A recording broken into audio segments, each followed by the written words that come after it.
Start करते हैं आज का टॉपिक। क्या चीज़ कर रहे थे अपन कल?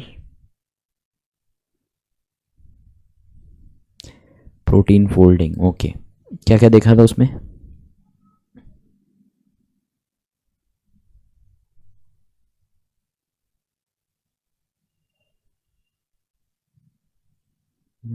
Yes Purva, yes.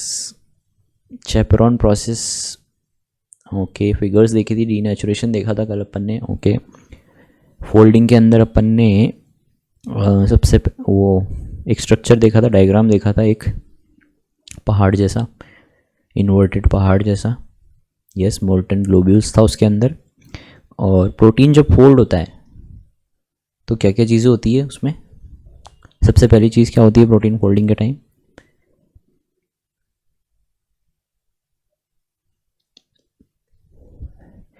What is UMDN? Okay, entropy low होती है, एनर्जी भी लो होती है। तो एंट्रोपी हमेशा हाई होनी चाहिए, तो एंट्रोपी वाइज अनफेवरेबल रिएक्शन होती है folding, but energy wise favourable होती है। यस रक्षा, गुड इवनिंग। तो अपन ने कल यही चीज़ें देखी थी। देन अपन ने लास्ट जो टॉपिक पढ़ा था, जहाँ पे अपन ने छोड़ा था, वो चीज़ क्या थी?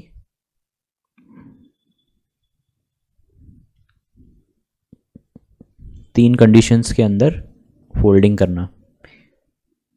यस, ग्राफ देखा था। उससे पहले तीन कंडीशंस थी जिसके अंदर in vivo, in vitro, x Vivo. तो एक्स वीवो में क्या चीज़ यूज़ करते हैं अपन मिमिक करने के लिए? Yes, rabbit lysate, rabbit reticulocyte lysate. Yes, rabbit का कुछ है, रेबिट का क्या पूंछ, सिर, पैर। Yes Vikramjit, good evening. मैंने देखा था मैसेज, फिर मैं रिप्लाई करना भूल गया। कैसे हो?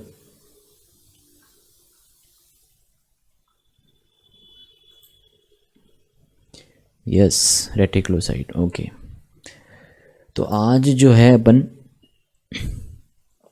सबसे पहले मॉडल्स देखेंगे। अच्छा, अपन लास्ट क्लास में यहाँ पे ख़त्म किया था अपन ने, yes, in vitro and in vivo foldings के बारे में। यस विक्रमजीत, बहुत बढ़िया, हम भी। तो ये डायग्राम आपको याद हो गई। तो इसमें जो ये हैं, क्या बोलते हैं, जो आपका ग्राफ है वो बार बार ऐसे ऐसे हो रहा है, फिर ये लास्ट है और फिर ये ऐसे ऐसे हो रहा है, एंड देन ये एंट्रोपी है। यस, तो ये चीज़ें क्या है? ये चीज़ें क्या है? इंटरमीडिएट है। कौन सा इंटरमीडिएट है ये? विच इंटरमीडिएट? Non native intermediates. ठीक है, नॉन नेटिव कन्फर्मेशंस होंगी ये। तो अगर कोई प्रोटीन फोल्ड होगा तो उसमें नेटिव कन्फर्मेशन ज़्यादा होंगी या नॉन नेटिव? यस मनोशी, किसी प्रोटीन फोल्डिंग में नेटिव ज़्यादा होंगी या नॉन नेटिव ज़्यादा होंगी?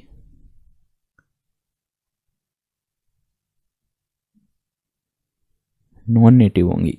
यस, तो सबसे पहला जो मॉडल है फोल्डिंग का, जो किसी साइंटिस्ट ने दिया था, नाम इम्पॉर्टेंट नहीं है और ना ही देखते हैं लोग, तो उन्होंने ये कहा था कि लोकल सेकेंडरी स्ट्रक्चर जो है वो पहले बनते हैं। सेकेंडरी स्ट्रक्चर मतलब alpha helix, beta sheets, turns हो गए, लूप्स हो गए, ये सब पहले बनते हैं फोल्डिंग के time, followed by a long range interaction between alpha helix. तो एक अल्फा हेलिक्स है, दूसरी अल्फा हेलिक्स है, उनके बीच में लॉन्ग रेंज इंटरेक्शंस होंगे, दूर दूर तक वो इंटरेक्शन कर पाएंगे। एक और चीज़ मैंने बताई थी कि प्रोटीन फोल्डिंग जो है वो क्या प्रोसेस है, कब होता है वो, कब होता है वो? ओके, स्पॉन्टेनियस है, दैट मीन्स डेल्टा जी उसका नेगेटिव है वो। ठीक है, चलो, कब बनता है प्रोटीन फोल्डिंग, कब होती है? कब होती है? When post translational. Yes that is right, post translational process होता है फोल्डिंग का। तो एन टर्मिनस से रिलीज होता जाता है प्रोटीन राइबोसोम से, सी पे सिंथेसाइज होता रहता है, बट एन की तरफ फोल्डिंग होने लग जाती है, एंड सी जो है वो बाद में जब ट्रांसलेशन का एग्जिट होता है उसके बाद में वहाँ पे जाके फोल्डिंग ख़त्म हो जाती है।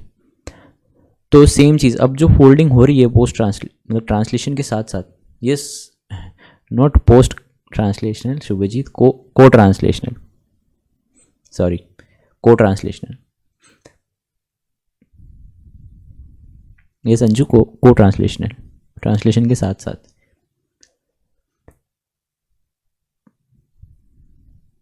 Yes, okay. The process continues until complete domains form and the entire polypeptide is folded. ये एक सिंपल सा मॉडल था जो सबसे पहले दिया था साइंटिस्ट ने, कि सेकेंडरी स्ट्रक्चर पहले बनते हैं, उनके अंदर इंट्रैक्शंस होते हैं, उससे टर्शियरी बनता है और सारे डोमेन जो हैं वो बना के एक पॉलीपेप्टाइड कंप्लीटली फोल्ड हो जाता है। सेकेंड मॉडल जो आया था, उन्होंने ये कहा था कि folding is initiated by spontaneous collapse of polypeptide into A compact state. Compact state में एक सडन कोलैप्स होता है, हाइड्रोफोबिक कोलैप्स जिसको बोलते हैं, mediated by hydrophobic interactions among non polar residues. तो याद होगा आपको, कल मैंने ये भी बताया था कि सबसे पहली चीज़ जो होगी वो हाइड्रोफोबिक कोलैप्स होगा। और एक चीज़ अपन ने ये भी कही थी कि जो अच्छा, पहली बात तो आपने ये कहा है कि फोल्डिंग जो है वो एक स्पॉन्टेनियस प्रोसेस है। यस, मतलब वो अपने आप हो जाएगा। तो ही एंजाइम्स का कोई रोल नहीं है उसके अंदर, फोल्डिंग के अंदर एंजाइम्स का कोई रोल नहीं है। होगा तो फिर भी आप उसको स्पॉन्टेनियस बोलोगे? नहीं बोलोगे? तो एक स्टेटमेंट दिखाता हूँ जो मैंने कल लिखा था, आप लोगों ने ध्यान नहीं दिया शायद।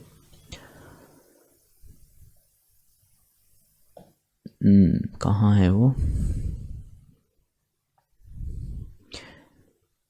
Polypeptide functional derivatives fold spontaneously during and after biosynthesis। spontaneously करता है, that is right। उसको एंजाइम्स की भी ज़रूरत पड़ी है, that is right।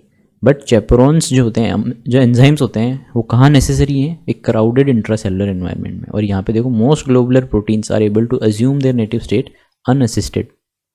यस, ध्यान रखना आप। और ये चैपरोन्स जो हैं, ये इंट्रासेलुलर एनवायरनमेंट में जहाँ पे बहुत ज़्यादा एग्रीगेशन होता है प्रोटीन्स का, वहाँ पे इनका बड़ा रोल होता है। यस, रिवीजन किया करो अच्छे से। तो सबसे पहली चीज़ जो है हाइड्रोफोबिक कोलैप्स होगी। यहाँ पे ये नई चीज़ इंट्रोड्यूस हुई। Yes, it is always a spontaneous, but मतलब मिसफोल्डिंग प्रिवेंट करने के लिए एंजाइम्स का यूज़ होता है। Okay, the state resulting from this collapse may have a high content of secondary structures. तो हाइड्रोफोबिक कोलैप्स जब होते हैं तो बहुत ज़्यादा सेकेंडरी स्ट्रक्चर्स बनते हैं। अपन आगे मॉडल देखेंगे, 2 मॉडल और हैं, मतलब थ्योरीज हैं 2 और, उनके अंदर कैसे बताया उन्होंने। तो उसमें भी यही चीज़ है कि हाइड्रोफोबिक कोलैप्स जब होगा, मोल्टन ग्लोब्यूल जिसको अपन कहते हैं, वहाँ पे मोस्टली सेकेंडरी स्ट्रक्चर्स फॉर्म होंगे। ओके, बट उनके साइड चेन्स जो होगी वो फिक्स नहीं होंगी। हाइड्रोफोबिक में आप मिडिल के अंदर पूरा अरेंजमेंट हो गया है, बट जो बाहर निकल रहे हैं आर ग्रुप्स, उनके अंदर अभी कोई अरेंजमेंट नहीं हुआ है, इसलिए वो नॉन फंक्शनल है। बट फिर भी एक स्टेप ले लिया है इन्होंने फोल्डिंग की तरफ। वो कैसे? हाइड्रोफोबिक कोलैप्स के थ्रू। कल इस टॉपिक पे थे अपन, लॉस ऑफ प्रोटीन स्ट्रक्चर। तो प्रोटीन स्ट्रक्चर जो होता है उसका लॉस अपन मॉनिटर कर सकते हैं, और बहुत सारी टेक्निक्स होती है जिनसे अपन मॉनिटर कर सकते हैं। तो इसमें सबसे पहले लिखा हुआ है कि जब सेकेंडरी स्ट्रक्चर का लॉस होता है तब अपन कैसे पता लगा सकते हैं। Far UV circular dichroism spectrum of a protein changes as so at the melting temperature. तो मेल्टिंग टेम्परेचर मतलब एक फंक्शनल प्रोटीन है, मान लो ये टेम्परेचर है और ये उसकी एक्टिविटी है, ठीक है, ये मान लो हाईएस्ट एक्टिविटी है उसकी। तो ये कह रहे हैं कि जब मिड टेम्परेचर आएगा उसका, गलत डायग्राम है, इस डायग्राम पे मत जाना, मतलब हाईएस्ट एक्टिविटी इसने यहाँ करी है ओरिजिनली, बट क्योंकि अब ये प्रोटीन जो है वो अनफोल्ड हो गया है, ये फोल्डेड स्टेट है, फोल्डेड मतलब फंक्शनल स्टेट है और ये अनफोल्डेड स्टेट है। तो जब फोल्डेड होगा तो अब्जॉर्प्शन पूरी देगा, अनफोल्डेड होगा तो बहुत कम देगा, या उसकी एक्टिविटी जो है वो कम हो जाएगी। तो अपन इस चीज़ को सर्कुलर डाइक्रोइज्म पे देख सकते हैं कि उसका स्पेक्ट्रम जो है वो कम्प्लीटली चेंज हो जाता है जब वो टर्न करता है फोल्डेड से अनफोल्डेड के अंदर। तो उसको अपन बोलते हैं loss of protein structure and mostly loss of secondary structure. तो मेल्टिंग टेम्परेचर जो होता है, क्या होता है मेल्टिंग टेम्परेचर, जब 50% जो है आपका पॉलीपेप्टाइड जो है वो अनफोल्ड हो जाए 50%, ठीक है। तो अगर अनफोल्डिंग की बात करूँ मैं, अनफोल्डिंग है इधर, तो ऐसे अनफोल्डिंग होगी, कोऑपरेटिव प्रोसेस है। तो जब 50% होगी, वो कितने उस पर हो रही है, मतलब ये अगर टेम्परेचर ले लूँ मैं, तो कितने टेम्परेचर पे हो रही है, वो उसका मेल्टिंग टेम्परेचर है। ओके, हाफ अनफोल्डिंग कहाँ पे हो रही है, वो उसका मेल्टिंग टेम्परेचर है। ये भी चेंज हो जाता है, अनफोल्डिंग होते ही मेल्टिंग टेम्परेचर भी चेंज हो जाता है, और उसका सर्कुलर डायक्रोइज्म का ग्राफ भी चेंज हो जाता है, उसकी एक्टिविटी चेंज हो जाती है। तो एक्टिविटी को मॉनिटर करने के लिए अपन क्या कर सकते हैं, टाइम और एक्टिविटी का ग्राफ बना सकते हैं कि एक्टिविटी और ये टाइम। तो जब फंक्शनल था तो एक्टिविटी बहुत ज़्यादा थी, बट जैसे ही अनफोल्ड हुआ उसकी एक्टिविटी कम हो गई टाइम के साथ में। तो एक ऐसा ग्राफ बन सकता है जो कि इसका हो सकता है। फिर ये कह रहा है loss of tertiary structure, far UV and near UV circular dichroism spectra of a protein changes but the TM of both the spectra may be different. तो यहाँ पे far CD, far circular dichroism and UV circular dichroism, इन दोनों के अंदर भी TM change होगा, but उनके अंदर टीएम जो है वो डिफरेंट हो सकता है, ठीक है, क्योंकि दोनों अलग अलग तरीके से किसी भी चीज़ को आइडेंटिफाई करते हैं। फ्लोरोसेंस कैरेक्टरिस्टिक्स से भी अपन पता लगा सकते हैं। मान लो कि कोई 3D में फंक्शनल प्रोटीन है, उसके अंदर यहाँ पे फ्लोरोसेंट साइट है, यहाँ पे फ्लोरोसेंट जो है वो जाके अटैच होगा और लाइट शो करेगा। बट मान लो ये डीनेचर हो गया, अनफोल्डिंग हो गई, तो ये जो साइड है ये कोई और के साथ बॉन्डिंग कर लेगा। अब यहाँ पे आपका फ्लोरोसेंस जो है या फिर फ्लोरोफोर जो है वो बाइंड नहीं कर सकता है, इसलिए फ्लोरोसेंस प्रॉपर्टी भी नहीं देगा। तो अपन उससे भी देख सकते हैं कि उसका लॉस हुआ या नहीं हुआ। ये इंपॉर्टेंट है वैसे 13th यूनिट में अपन देखेंगे, तब आपको और अच्छे से क्लियर होगी। पर अभी आपको जस्ट आइडिया रखना है कि ऐसा भी सर्कुलर डायक्रोइज्म से अपन देख सकते हैं, फ्लोरोसेंस से अपन देख सकते हैं, एक्टिविटी मॉनिटर करके अपन प्रोटीन के स्ट्रक्चर को देख सकते हैं कि वो फोल्ड हुआ या नहीं हुआ। एग्रीगेशन, तो जितना क्लम्प होगा उतनी लाइट कम पास होगी उसके अंदर से, तो अपन स्पेक्ट्रोफोटोमीटर से भी देख सकते हैं। अगर अनफोल्ड हो गया तो फिर लाइट इजीली पास हो जाएगी। तो यहाँ पे कितनी ओडी आ रही है, ऑप्टिकल डेंसिटी, उसके बेसिस पे अपन देख सकते हैं। तो यहाँ पे कुछ ग्राफ दे रखा है कि यूरिया का है ये, और यहाँ पे नॉर्मल सिग्नल बोल रहा है। तो मेरे को बताओ ए साइड और बी साइड दो हैं, तो ए साइड की तरफ फंक्शनल प्रोटीन होगा, फोल्डेड प्रोटीन होगा, या बी साइड में फोल्डेड प्रोटीन होगा?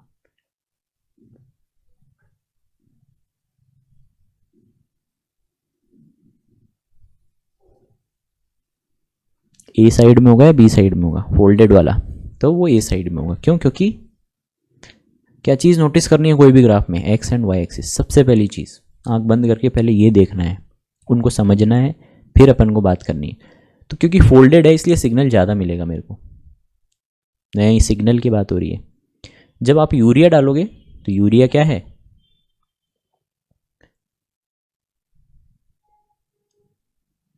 यूरिया क्या है, एक तरह का डीनेचुरेंट। कौन सा डीनेचुरेंट है ये, विच टाइप? जैसे जैसे आपने यूरिया डाला ये फोल्डेड से अनफोल्डेड किस तरफ आएगा, और अनफोल्डेड होते ही क्या होगा, उसकी सिग्नलिंग जो है वो बंद हो जाएगी, क्योंकि वो फंक्शनल नहीं रहेगा अब। तो कौन सा है ये, अरे कैयोटिक वाला। तो ये अनफोल्डेड स्टेट है, ये फोल्डेड स्टेट है, और आपने यूरिया डाला है। अब इधर एक फ्लोरोसेंस का डायग्राम है, एक वेवलेंथ है जिसपे सबसे ज़्यादा मैक्सिमम एब्जॉर्प्शन हो रहा है। तो ये क्या है आपका, एक फोल्डेड प्रोटीन का, प्रॉपर्ली फोल्डेड प्रोटीन या प्रॉपर्ली फंक्शनल प्रोटीन का यूवी ये फ्लोरोसेंस स्पेक्ट्रा है। तो आप देख रहे हो फोल्डिंग है तब उसकी एब्जॉर्प्शन भी बहुत ज़्यादा है। पर आप जब उसके अंदर 2 मोलर यूरिया ऐड करोगे तो उसकी फ्लोरोसेंस जो है वो कम हो जाएगी। इसका मतलब ये इसके अंदर अनफोल्डिंग हो रही है बट कंप्लीट भी नहीं हुई है अनफोल्डिंग, थोड़ा बहुत वो एब्जॉर्प्शन अभी शो कर रहा है। बट जब अनफोल्डेड स्टेट में आएगा तब आप देख रहे हो क्या कि कंप्लीटली फ्लोरोसेंस का लॉस हो रहा है। तो ये 3 स्ट्रक्चर्स हैं, यहाँ पे 2 मोलर यूरिया डाला हुआ है, यहाँ पे अनफोल्डिंग वाला है और यहाँ पे फोल्डेड वाला है, इसलिए 3 एब्जॉर्प्शन मिलेंगे। ओके, तो अब आप कर सकते हो ऐसे क्वेश्चन ग्राफिकल जिसके अंदर एब्जॉर्प्शन दिया हो, आपको बस आइडेंटिफाई करना है कि ए बी सी क्या है। ओके, क्योंकि ऐसे क्वेश्चन आते हैं ग्राफ्स के जिसमें ABC लिख देते हैं और आपको बताना होता है, बहुत सिंपल होते हैं वो, तो आप ये कर लेना। और अगर आप लेनिंजर पढ़ रहे हो तो उसमें भी मैंने देखी नहीं, पर कोई ग्राफ मिले तो उनको देख लेना, याद कर लेना, क्योंकि कई बार डायरेक्ट क्वेश्चन आते हैं। अब अपन आते हैं दो मॉडल थे कि कैसे फोल्डिंग होती है, उस पर दो मॉडल दिए गए थे। एक तो लेविंथन पैराडॉक्स। पैराडॉक्स क्या होता है? Yes guys, what is paradox?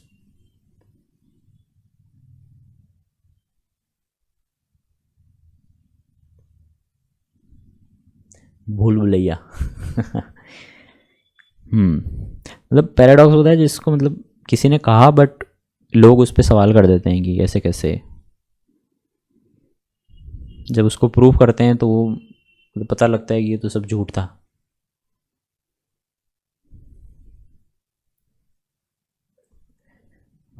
Yes, धरना, हाँ, मतलब जब कोई चीज़ किसी ने बोल दी हो और लोग उसके खिलाफ होंगे ये गलत है, तो पैराडॉक्स। तो इसीलिए अपन लेविंथन पैराडॉक्स इसलिए बोला है क्योंकि ये थ्योरी पहले दी गई थी, फिर लोगों ने इसको बाद में रिजेक्ट कर दी, तो ये पैराडॉक्स बन गया। ऐसा सही नहीं है। ओके, तो लेविंथन पैराडॉक्स जो है, इसका सबसे पहले डायग्राम देखते हैं। तो ये डायग्राम दिख रहा है सभी को, क्या शेप दिख रही है? ये फनल जैसी फनल है। ये काम में लिए फनल कभी घर में, खासकर जो शहरों में रहते हैं, दिल्ली वगैरह।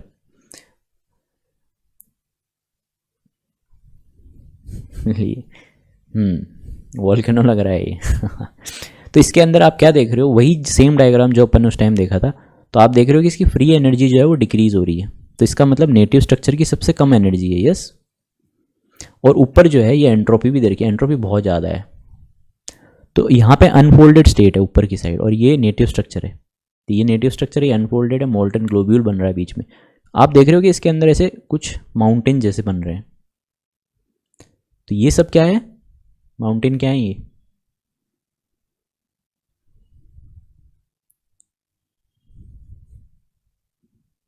Intermediates, non native intermediates. Vijit बार बार नॉन नेटिव कौन बोलेगा? तो यहाँ पे आप देख रहे हो नंबर ऑफ पॉसिबल कन्फर्मेशन जो है वो डिक्रीज हो रही है। दैट मीन पॉसिबल कन्फर्मेशन मतलब नेटिव कन्फर्मेशन। तो नेटिव कन्फर्मेशन जैसे जैसे रीच हो रही है, आप नॉन नेटिव को रिड्यूस करते जा रहे हैं। अब नॉन नेटिव नहीं बनेगी। बट जो उस टाइम साइंटिस्ट जिन्होंने दिया था ये लेविंथन पैराडॉक्स, उन्होंने कहा था कि एक बार मतलब कोई भी प्रोटीन जो होता है वो फोल्डेड से, अनफोल्डेड से जब फोल्डेड स्टेट में जाता है, अनफोल्डेड से फोल्डेड स्टेट में जब वो जाता है, उन्होंने ऐसा कहा था, तब जो मतलब आपको मंजिल पे जाना है किसी, तो उसका रास्ता एक ही है, ठीक है, और उस पर एक ही इंसान चल सकता है। तो इन्होंने बोला कि रास्ते बहुत सारे हैं, पर मान लो ये एक डेस्टिनेशन है, पर यहाँ से स्टार्ट किया उसने रेस, प्रोटीन ने रेस स्टार्ट करी। एक बार वो इधर से गया, एक बार वो इधर से गया, एक बार वो इधर से गया, पर इन रास्तों में क्या हुआ, वो यहीं तक ही पहुँच पाया, पूरा नहीं जा पाया। जब वो इस रास्ते पे गया तो वो पूरा उसने डिस्टेंस कवर कर लिया और वो अपने डेस्टिनेशन पे आ गया। तो उन्होंने कहा कि जब प्रोटीन इधर चला गया तो वो वापस आता है ज़ीरो स्टेट पे एंड वापस इधर चला जाता है। अगर वो इधर चला गया तो वापस इधर आएगा और वापस इधर जाएगा। मतलब 1000 तरह के आप कह सकते हो कि तरीके हैं। एक नेटिव स्ट्रक्चर जब बनता है तो कम आप उसकी प्रोबेबिलिटी देखोगे नेटिव बनने की, तो 1 in a million 1 in a billion होती है। मतलब 1 बिलियन कन्फर्मेशंस में से एक जो है वो नेटिव स्ट्रक्चर है। तो आप देख सकते हो कि कितना काम होता है, कितनी बार वो नॉन इंटरमीडिएट्स के बार बार मिल के आता है। तो यहाँ पे वही चीज़ लिखी हुई है, the number of non native conformation outnumber native conformation by such a large amount that protein can not fold on a reasonable time scale if the search in configuration space is unbiased. मतलब अगर आप ढूंढने जाओगे कि इसका तरीका क्या है नेटिव में जाने का, क्योंकि एक ही तरीका है, तो वो ऐसे बोल रहे हैं कि आपको हज़ारों साल लग जाएंगे उसको पता करने के लिए कि एक प्रोटीन जो है वो रियल फोल्ड कैसे होता है। बट आपको तो हज़ारों साल लग जाएंगे, बॉडी को तो नहीं लगते हज़ारों साल, उसको तो 2 मिनट लगते हैं। तो वहाँ पे जो है ये थ्योरी फेल हो गई कि भाई बॉडी के पास तो ऐसी क्या मशीनरी है कि वो इस पूरे टाइम स्केल को, जब इन्होंने टाइम कैलकुलेट किया तो आई थिंक 10⁴ ईयर्स आए थे। एक फॉर्मूला था मैथमेटिकल, आप अगर बुक्स में पढ़ोगे तो मिलेगा आपको। 10⁴ ईयर्स में आप बता सकते हो कि ये प्रोटीन जो है ऐसे फोल्ड होगा, बट ऐसा नहीं है। बॉडी के अंदर 10.4 सेकेंड्स के माइक्रो सेकेंड्स के अंदर ही पता लग जाता है। तो एक चीज़ जो मैंने नहीं बताई थी इस बार, वो ये, मान लो कि 8 रेसिड्यूज़ हैं,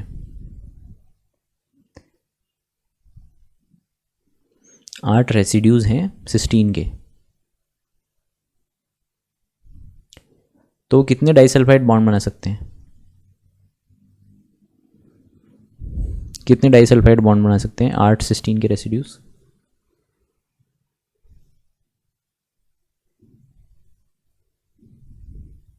yes 4, that is right. Question mark क्यों लगा दिया उस पर? Yes Saran 7, how 7? 4 हुए ना, 2 2 2 2, तो इनके बीच में तो एसएस बॉन्डिंग होगी, तो 4 नंबर ऑफ डाइसल्फाइड बॉन्ड्स वो बना सकते हैं। तो 4 बन सकते हैं, बट 4 बनने के तरीके कितने हैं? उन 4 के बनने के कितने तरीके हैं? मान लो मैं ऐसे, ये 8 सिस्टीन है, तो 1 2 के साथ भी जा सकता है, इसके साथ भी, इसके साथ भी, इसके साथ भी, इसके साथ भी, और इसके साथ भी। सेम चीज़ वो इसके साथ भी कर सकता है। अब सेम चीज़, तो ऐसे काफ़ी सारे पॉसिबल आपको तरीके मिलेंगे। तो जब प्रैक्टिकली कैलकुलेट किया गया, थ्योरेटिकली कैलकुलेट किया गया, तब पता लगा कि 105 तरीके से 105 डिफरेंट वेज हैं to make these bonds, to make disulphide bonds. 8 amino acid 8 cysteine की रेसिड्यूज से 105 तरीके से 4 डबल बॉन्ड डाइसल्फाइड बॉन्ड्स बन सकते हैं। तो उसका एक जनरल सा फॉर्मूला था, वो ये था n-1 n-3 ऑड नंबर में, n-5 odd number, n-7 and as, जब तक चलता रहेगा वो सीरीज। अब n क्या है यहाँ पे? n is your number of given residues, और ये कब तक चलता रहेगा? जब तक n माइनस जो भी वैल्यू है XYZ वो 1 नहीं आ जाती। तो अब यहाँ पे मेरे को बताओ आंसर, अगर मैं निकालूँ 8 16 रेसिड्यू का, तो क्या आएगा? n-1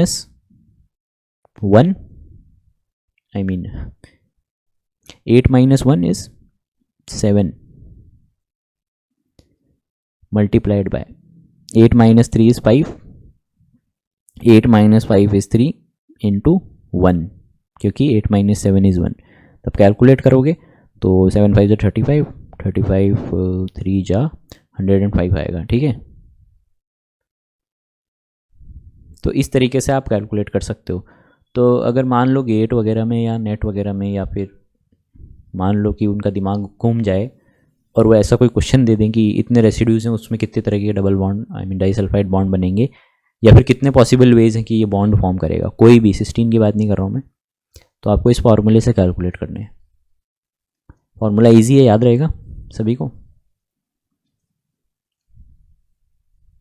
yes guys, okay. तो लेविंथन पैराडॉक्स समझ में आ गया सभी को? तो उन्होंने ये कहा था कि नॉन नेटिव आउट नंबर करती है नेटिव कन्फर्मेशन को, और बहुत ज़्यादा अमाउंट से आउट नंबर करती है, ठीक है। तो total number of possible confirmation of A polypeptide chain is very large. तो पॉसिबल में नॉन नेटिव एंड नेटिव दोनों आएंगे। Yes guys, native and non native दोनों आएंगे।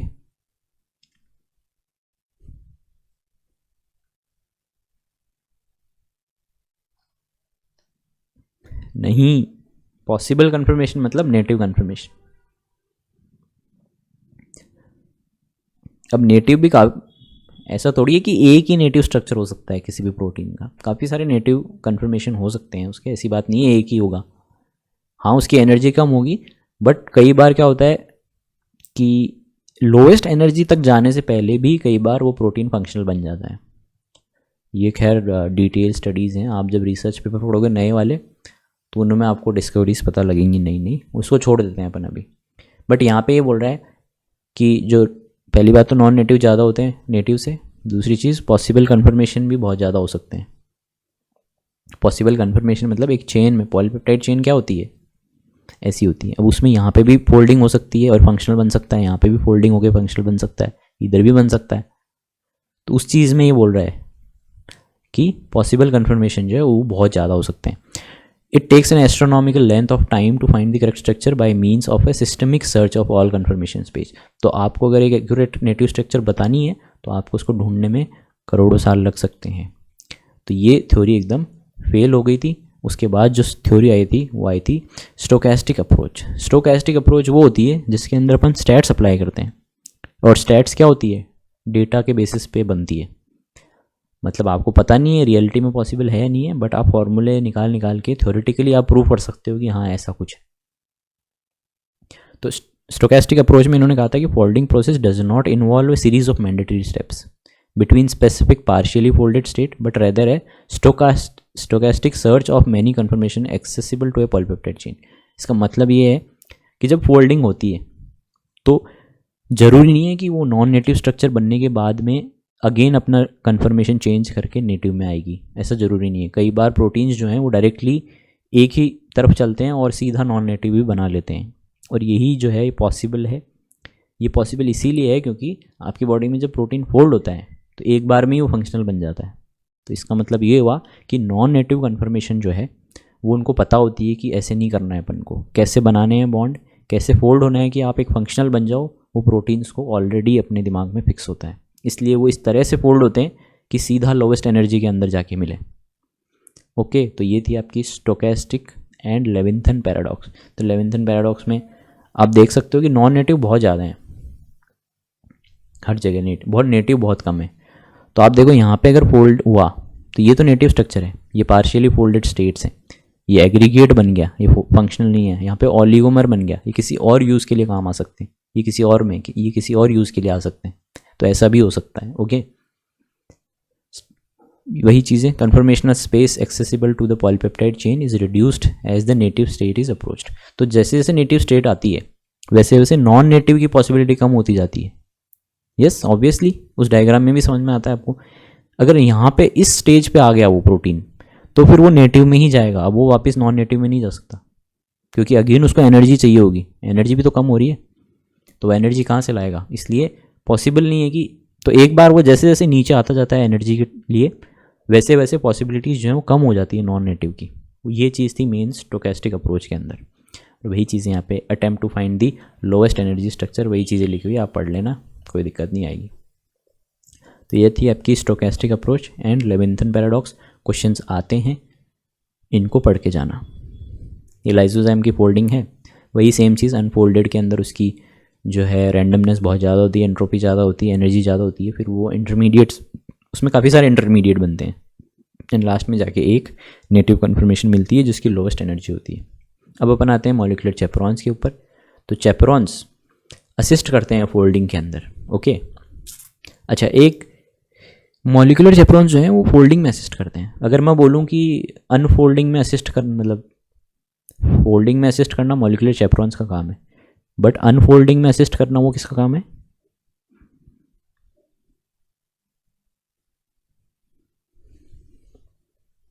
अच्छा, 3 टर्म है, फोल्डिंग, अनफोल्डिंग एंड मिसफोल्डिंग। बहुत इंपॉर्टेंट टर्म्स है, इन वर्ड्स में आप कंफ्यूज हो जाओगे जब सेंटेंस में आएगा। तो मॉलिक्यूलर चैपरॉन्स तो फोल्डिंग करते हैं, that is right. Non unfolding कौन करता है?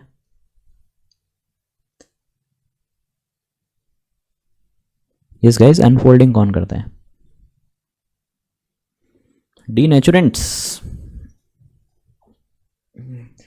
अच्छा, एक और चीज़ जो मैंने नहीं बताई थी डीनेचुरेशन के टाइम की, कोई भी जो डीनेचुरेंट होता है उसको आप डालोगे तो वो डीनेचर हो जाएगा, बट जब आप उस डीनेचुरेंट को निकाल लोगे तो वो रीनेचर भी हो जाता है, मतलब वो वापस फंक्शनल भी बन सकता है।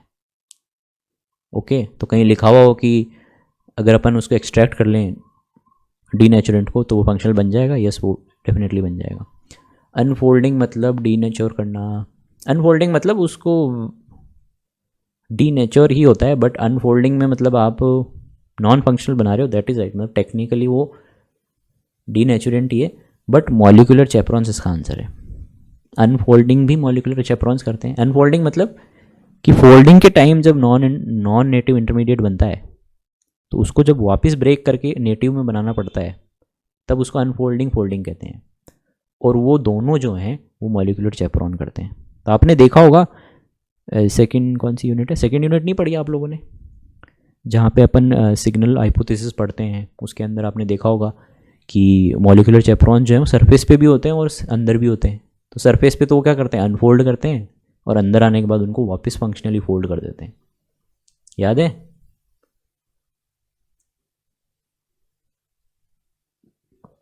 जिन्होंने मेरे से पढ़ी है उनको याद होगा, कहीं और से पढ़ी हो तो मेरी गारंटी नहीं है। तो उस टाइम भी अपन यही देखते हैं कि चैपरॉन्स जो है वो दोनों साइड में होते हैं मेम्ब्रेन की, अंदर बाहर। तो बाहर वाले का काम क्या है, अनफोल्ड करके उसको अंदर डालना किसी भी चैनल के अंदर, जिससे कि वो अंदर चला जाए, और अंदर जाने के बाद चैपरॉन जो पकड़ के उसको वापस फोल्ड कर देते हैं। अब आते हैं मिस फोल्डिंग के ऊपर। तो मिस फोल्डिंग कौन करता है guys?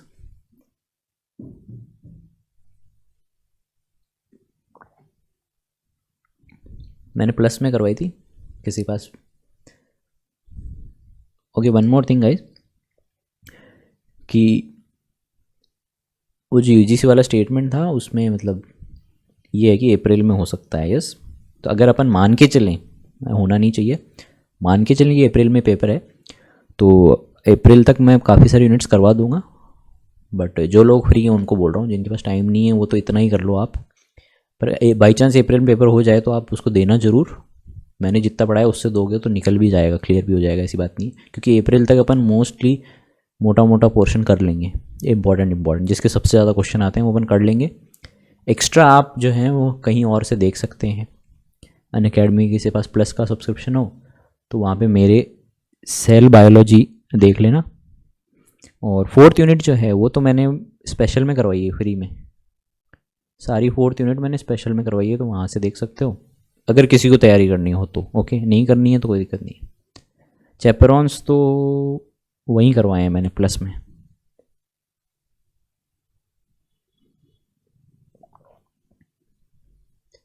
Okay, back to the topic. Misfolding कौन करता है?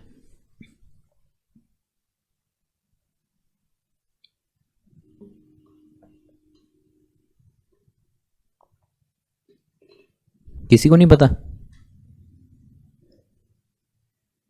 चैपरॉन मिस फोल्डिंग करेंगे फिर तो बहुत गड़बड़ हो जाएगी। Wrong signal, okay. Miss folding करते हैं आपके प्रियॉन्स। याद आया? काला अक्षर भैंस बराबर। तो अधूरा ज्ञान भी नुकसानदायक होता है और पूरा तो फायदेमंद ही होता है। तो प्रियॉन जो है वो डिजीज करते हैं मिस फोल्ड करके। याद हुआ? तो सुना होगा आप लोगों ने। खैर, अब अपन चैपरॉन पे चलते हैं, आगे आएगा अपना प्रियॉन का भी। प्रियॉन डिस्कस नहीं कर रहे हैं, मैं बता दिया मैंने, बस आपको याद होना चाहिए प्रियॉन होते क्या। तो चैपरॉन्स जो हैं वो पार्शियली फोल्डेड और इम्प्रॉपर फोल्डेड पॉलीपेप्टाइड से बातें करते हैं, उनको एक नेटिव स्टेट में लाने के लिए हेल्प करते हैं, तो असिस्ट करते हैं करेक्ट फोल्डिंग के लिए। और वो माइक्रो एनवायरनमेंट प्रोवाइड कराते हैं जहाँ पे वो आराम से फोल्ड हो सके, मतलब उनको एक एकांत जगह देते हैं, वो यहाँ बैठ के कर लो।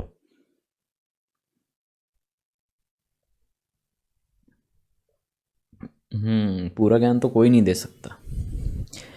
यस, तो माइक्रो एनवायरनमेंट देता है एक चैपरॉन, जिससे कि वो बैठ के बातें कर सकें या अपनी फोल्डिंग आराम से कर सकें। तो first identifies that heat shock protein produced by the cell when the temperature suddenly raised. तो सबसे पहले देखा था उनको, तब जिस बॉडी में देखा उसको, वो बॉडी में टेम्परेचर बढ़ा हुआ था उसका, इसलिए उन्होंने जब देखा तो उन्होंने हीट शॉक नाम रख दिया उसका। They help cell deal with the protein denaturation और मिसफोल्डिंग। ओके, तो इसकी दो क्लासेस होती हैं इंपॉर्टेंट। क्लास 1 होती है, उसके अंदर HSP70 एंड HSP40 दोनों आते हैं। तो HSP जब होता है वो यूकैरियोट्स के लिए होता है, और DNA JK जो है प्रोकैरियोट्स के लिए। HSP40 जो है वो DNA J है, HSP70 जो है वो DNA K है। ठीक है, तो HSP 40 मतलब J छोटा, HSP 70 मतलब K बड़ा, J के बाद क्या आता है? Yes sir and yes we will look at them. Class 2 chaperones में चैप्रियोनिन्स आते हैं और उसके अंदर मोस्टली ग्रोइयल सिस्टम आता है। इसको अपन अलग से डिस्कस करेंगे, इसको अलग से डिस्कस करेंगे। एंड देन अदर प्रोटीन्स जो आपकी फोल्डिंग में हेल्प करती हैं वो हैं आपकी PDI, protein disulfide isomerase, and PPI, peptidyl prolyl isomerase या peptidyl prolyl cis trans isomerase. तो सबसे पहले अपन DNA K और J वाला जो है वो देखते हैं। तो ये किसके अंदर होता है, यूकैरियोट्स या प्रोकैरियोट्स में?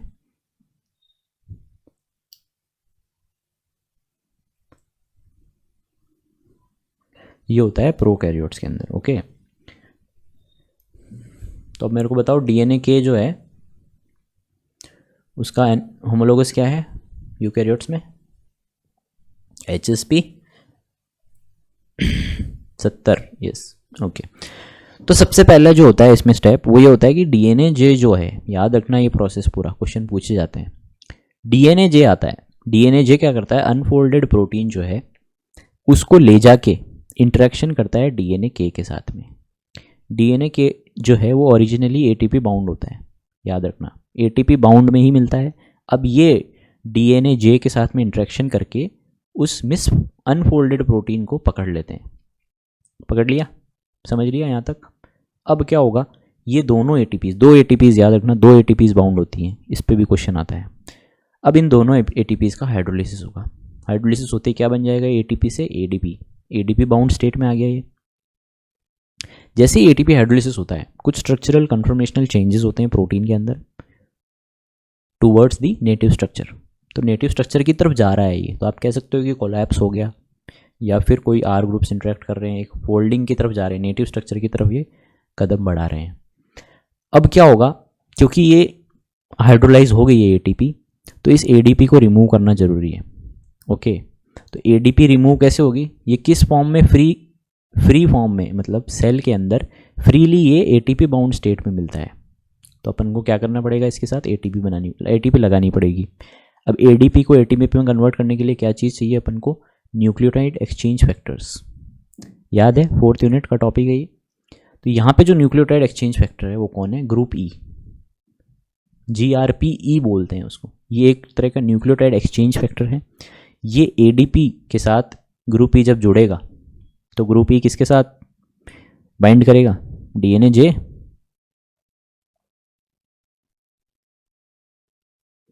DNA J रहेगा या नहीं रहेगा? नहीं, ADP plus group E plus DNA J, तीनों रहेंगे। क्या ये इस टर्चरी स्ट्रक्चर में रहेगा?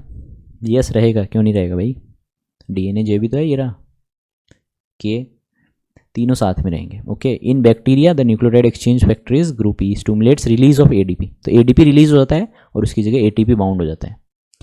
अलॉन्ग विद दैट ADP तो निकल गया, GRPE भी निकल गया क्योंकि उसको ADP को लेके जाना था।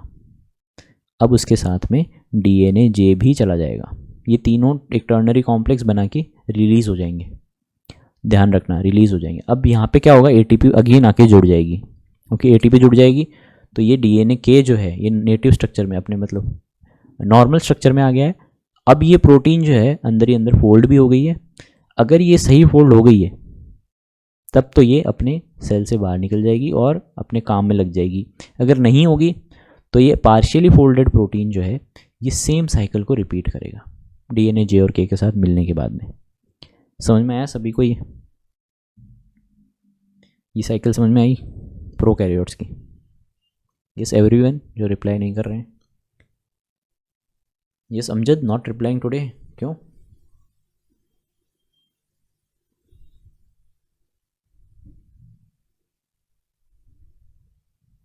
आ गई, ओके। अब अपन चलते हैं यूकैरियोट्स के ऊपर। तो यूकैरियोट्स में क्या होता है, सेम चीज़ होती है। ये सबसे पहली जो है वो है आपकी HSP 40 मतलब DNA J। मैं साथ साथ में बता रहा हूँ प्रोकैरियोट्स को जिससे आपको याद रहे। तो इसने क्या कर रखा है, अब नॉन नेटिव प्रोटीन को या नॉन फंक्शनल प्रोटीन को पकड़ के रख रखा है। Okay sir, writing is coming late, maybe some internet issues then कर लो एडजस्ट, दिख तो रही है सब।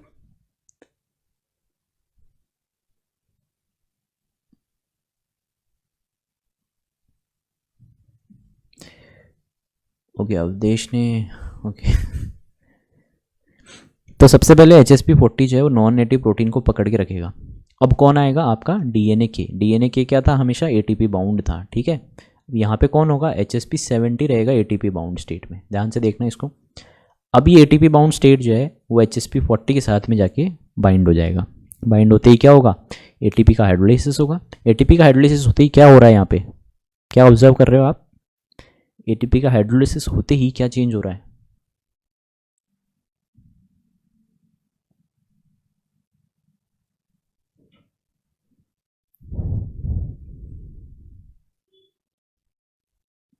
यस गाइज ऑब्जर्व किया कुछ, notice change, any change.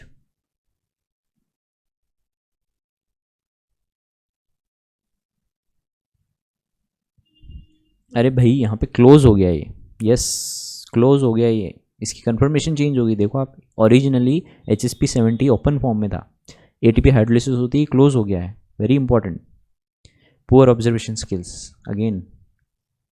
Okay and ADP bound हो गया। अब यहाँ पे न्यूक्लियोटाइड एक्सचेंज फैक्टर चाहिए, तो यूकैरियोट्स के अंदर हिप बोलते हैं, हिप प्रोटीन होता है जो एक तरह का न्यूक्लियोटाइड एक्सचेंज फैक्टर है, वो आएगा इस ADP को भी ले जाएगा, और हिप तो चला ही जाएगा, साथ में आपका HSP40 भी रिलीज हो जाएगा। ओके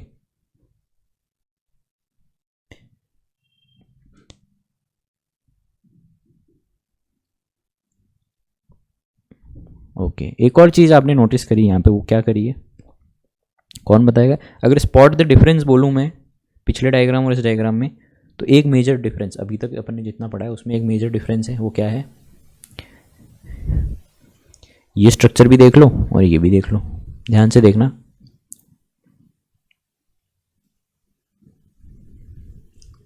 क्या चीज़ नोटिस करी, यस या तो सबकी पुअर ऑब्जर्वेशन स्किल्स हैं, या फिर क्या बोलूँ मैं, चलो कोई एक तो सही जवाब देना। अच्छा देखने का टाइम दूँ, अरे याद नहीं है क्या पीछे अभी इतनी देर, ATP बाउंड अनबाउंड नहीं, ATP बाउंड अनबाउंड तो दोनों चीज़ें थी, दोनों चीज़ें ATP बाउंड एंड अनबाउंड नहीं, अभी तक मैंने जितना बताया ना 3 स्टेप, उनमें कोई चेंज दिख रहा है आपको,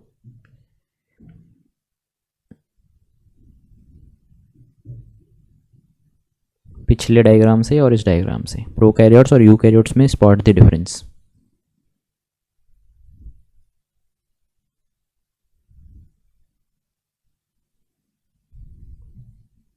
पार्शियल फोल्ड फिर फोल्ड हो सकता है प्रोकैरियोट्स में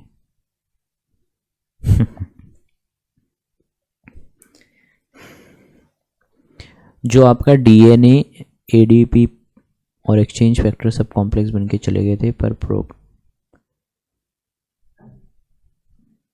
अच्छा ADP एंड एक्सचेंज फैक्टर सब कॉम्प्लेक्स बन के चले गए थे पर प्रोकैरियोट्स में, बट यहाँ पे नहीं गए, यस पार्शियली करेक्ट, यस। तो यहाँ पे ये क्या है,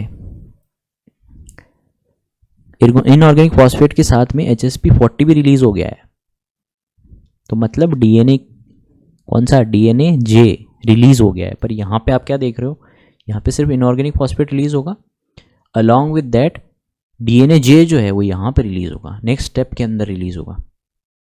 एक और डिफरेंस जो आप देख रहे हो वो क्या है, कि यहाँ पे 2 ATPs की जरूरत पड़ी है और यहाँ पे 1 ATP की, ओके तो यहाँ पे एक ATP की जरूरत पड़ी थी, वो हाइड्रोलाइज हो गया and then again cycle repeat हो गई। क्लियर हुआ है दोनों डायग्राम सभी को,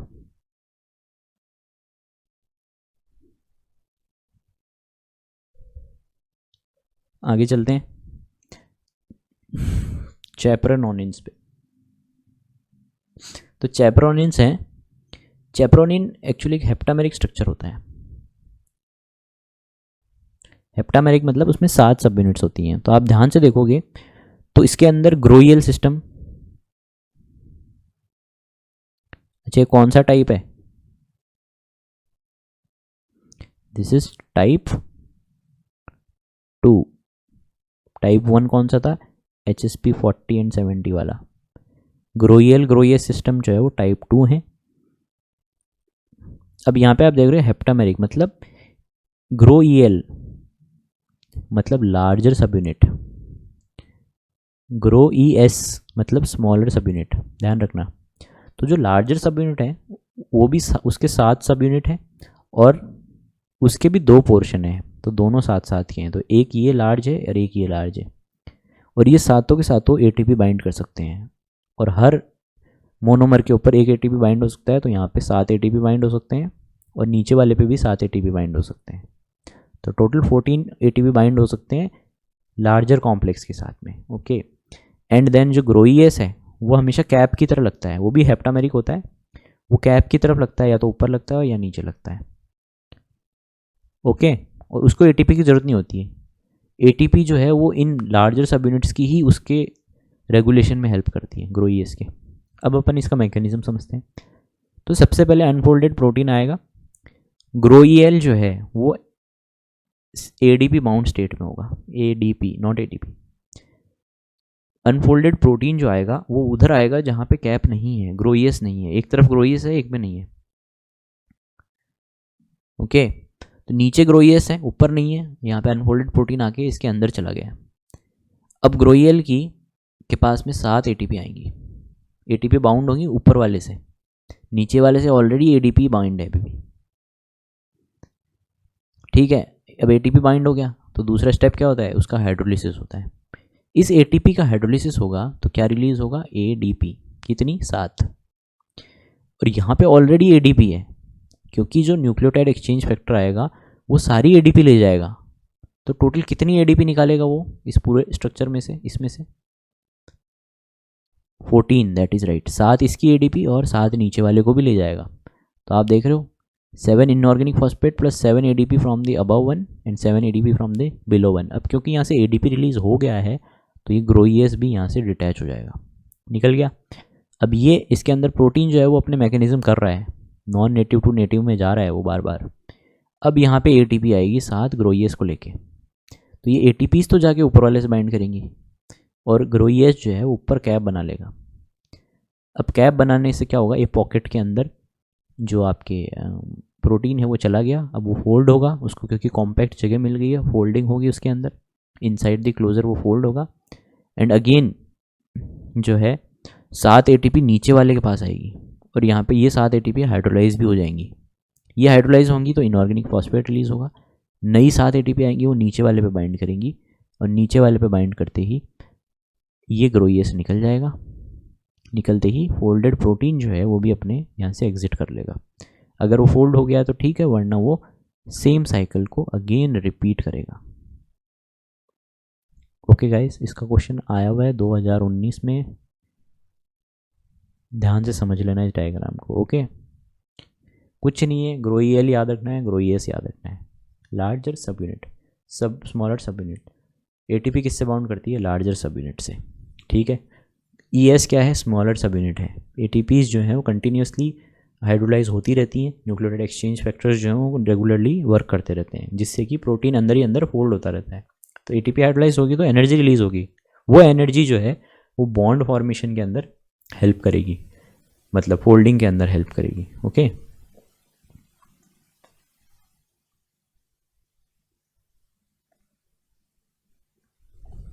वो कैप ऊपर इसलिए हो गई है रक्षा, क्योंकि मान लो कि ये एक सिलेंडर है, ठीक है, इसको उस हिसाब से अंदर क्या है, उसके एक प्रोटीन है जिसके सिर्फ 2 पोर्शन जो है वो ऊपर निकले हुए हैं, बाकी अंदर है, अंदर फोल्ड हो रहा है वो।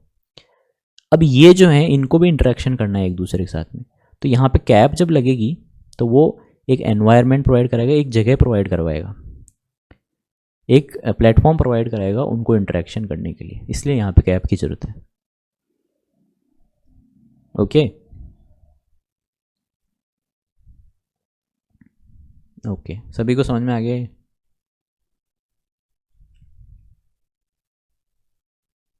आगे चलते हैं पीडीआई पे।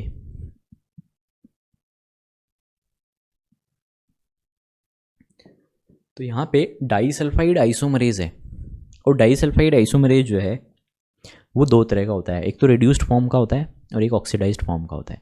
रिड्यूस्ड फॉर्म मतलब उसके खुद के पास में हाइड्रोजन है। सल्फर आपको पता है इसके पास में लॉन पेयर होते हैं, तो ये लॉन पेयर जो है क्योंकि ये इलेक्ट्रॉन है तो ये न्यूक्लियस को अट्रैक्ट करेंगे, तो ये एक न्यूक्लियोफिलिक अटैक करेंगे इन सल्फर्स के ऊपर जो अंदर हैं ऑलरेडी डाइसल्फाइड बॉन्ड बना चुके हैं। तो आप देखो 1 सल्फर 2 सल्फर 3 एंड 4, कन्फर्मेशन जो है उसके अंदर फर्स्ट सेकंड से पेयर अप है एंड फोर्थ थर्ड से है, तो ये नॉन नेटिव स्ट्रक्चर है। ऐसा नहीं चाहिए अपन को। कैसी चाहिए नेटिव स्ट्रक्चर? कैसी है कि बॉन्डिंग 3 2 के साथ करे और 4 1 के साथ में करे, तो ये नॉन नेटिव हो गई। तो अब यहाँ पे पीडीआई आता है, एक न्यूक्लियोफिलिक अटैक करके इसके साथ बॉन्डिंग कर लेता है, खुद बॉन्डिंग बना लेगा तो वो दूसरा वाला उसको छोड़ देगा। अब ये वाला जो है ये न्यूक्लियोफिलिक अटैक इस पर करेगा, अब ये रह जाएगा, फोर्थ खुला रह जाएगा, तो फोर्थ के ऊपर जो आपका पीडीआई के साथ अटैच था वो न्यूक्लियोफिलिक अटैक करेगा एंड देन 1 एंड 4 का एक पेयर बन जाएगा, 2 एंड 3 का एक पेयर बन जाएगा। ओके, बस आपको याद रखना है कि ये दो फॉर्म में होता है, ऑक्सीडाइज्ड एंड रिड्यूस्ड। सेम चीज़ यहाँ पे है, अगर ये ओपन स्ट्रक्चर में है इसको बॉन्डिंग करके फोल्ड करना है, लूप बनानी है, एंट्रोपी कम करनी है, तो फिर ऑक्सीडाइज्ड फॉर्म जो है वो ज़रूरी होती है। Yes guys, clear? सेम चीज़ यहाँ पे लिखी हुई है, ऑक्सीडेशन रिडक्शन वही चीज़ें हैं। आइसोमराइजेशन है, मतलब उसने इनिशियली आप देख रहे हो सबस्ट्रेट जो है वहाँ पे डाइसल्फाइड बॉन्ड जो है वो सेकेंड एंड थर्ड में थे, अब क्या कर दिया इसने, फर्स्ट एंड सेकेंड में कर दिया, थर्ड को फ्री कर दिया। तो वो सेम चीज़ है। सेम चीज़ पेप्टाइडल प्रोलिल आइसोमरेज के अंदर होता है। ये प्रोलीन है, ये स्पॉन्टेनियस प्रोसेस है बट बहुत स्लो होता है स्पॉन्टेनियस, इसलिए आपको एंजाइम की ज़रूरत पड़ती है उसको रिएक्शन को स्पीड अप करने के लिए। तो ये ट्रांस के अंदर प्रोलिल है, प्रोलिल मतलब प्रोलीन का स्ट्रक्चर है ये, उसको सिस में कन्वर्ट करने के लिए पेप्टाइडल प्रोलिल आइसोमरेज का यूज़ होता है। यस, क्योंकि एक कोई भी पेप्टाइड चेन जो होती है उसके अंदर प्रोलीन की अमाउंट बहुत ज़्यादा हो सकती है, प्रोलीन प्रेजेंट हो सकता है, तो उसको सिस टू ट्रांस करने में ये एंजाइम काम आता है। अब है डिजीज़ एसोसिएटेड विद मिसफोल्डिंग, उसके अंदर cystic fibrosis, scurvy, scrapie, Alzheimer's disease, kuru disease, Creutzfeldt Jakob syndrome या फिर क्रुट्सपैच जैकब डिजीज़ इंपॉर्टेंट है, मैड काउ डिजीज़ इंपॉर्टेंट है। इन डिजीज़ के बारे में नहीं, बस इनके नाम पता होने चाहिए कि मिसफोल्डेड प्रोटीन होने से कौन कौन सी बीमारियाँ हो सकती हैं। ओके, मैच द फॉलोइंग में आ सकता है। बाकी अगर आपको देखना है डिटेल में तो यहाँ पे देख लेना, सब लिखे हुए हैं, जस्ट गो थ्रू इट, एक बार ऐसे ही देख लेना क्या चीज़ होती है क्या नहीं होती। ओके, बट ये सारे नाम याद रखना। मिसफोल्डिंग हो जाती है और इनको अपन प्रियॉन डिजीज़ भी कह सकते हैं, और प्रियॉन डिजीज़ मैंने बताया था, चैपरॉन जो हैं प्रियॉन होते चैपरॉन हैं बट वो मिसफोल्डिंग के लिए होते हैं। तो मॉलिकुलर चैपरॉन जो होते हैं वो फोल्डिंग में काम करते हैं, वो अच्छा काम करते हैं, प्रियॉन जो है वो बुरा काम करते हैं। ये था आपका पूरा फोल्डिंग डीनेचुरेशन का पूरा कंसेप्ट। अब अपन जो नेक्स्ट कंसेप्ट पे आ रहे हैं वो है प्रोटीन टाइप्स। एंजाइम्स अपन मंडे से स्टार्ट करेंगे, उससे पहले प्रोटीन टाइप्स देखेंगे अपन। तो मेरे को बताओ प्रोटीन टाइप्स में क्या क्या पढ़ेंगे अपन, एनी आइडिया कि ये चीज़ अपन पढ़ सकते हैं, ये होगा इसके अंदर। Yes, globular and fibrous protein. Okay, तो ये बीच में रह गया था इसलिए मेरे को याद आया कि ये रह गया टॉपिक, तो इसलिए इसकी आज ही बनाई है प्रेजेंटेशन। और ये थोड़ा बड़ा टॉपिक है, आज इसको थोड़ा करते हैं, कल थोड़ा करेंगे। ओके, कल ख़त्म हो जाएगा, ये जल्दी हो जाएगा कल। और फिर क्योंकि आज अपन कोलेजन करके जाएंगे, कल मैं केराटिन स्टार्ट करूँगा, केराटिन ख़त्म होते ही फिर ये हो जाएगा एंड देन जल्दी क्लास छोड़ देंगे। ओके, सैटरडे को कोई क्लास नहीं है क्योंकि सैटरडे संडे मैं बैठ के एक बार पूरा बायोकेमिस्ट्री का सिलेबस देखूंगा कि कुछ रह तो नहीं गया है, कुछ ऐड तो नहीं करना है, कुछ कम तो नहीं करना है, एंड देन जो रिमेनिंग क्लासेस हैं फिर उनका शेड्यूल बना दूंगा कि इस क्लास में इतना पढ़ाना है, उस हिसाब से अपन चलेंगे जिससे कि बायोकेमिस्ट्री ख़त्म हो जाए। तो अगले महीने मिड के अंदर बायोकेमिस्ट्री और इकोलॉजी दोनों ख़त्म हो जाएंगी। 1 तारीख से इकोलॉजी स्टार्ट हो रही है, timing will be 4 to 5:30। Any problems in that?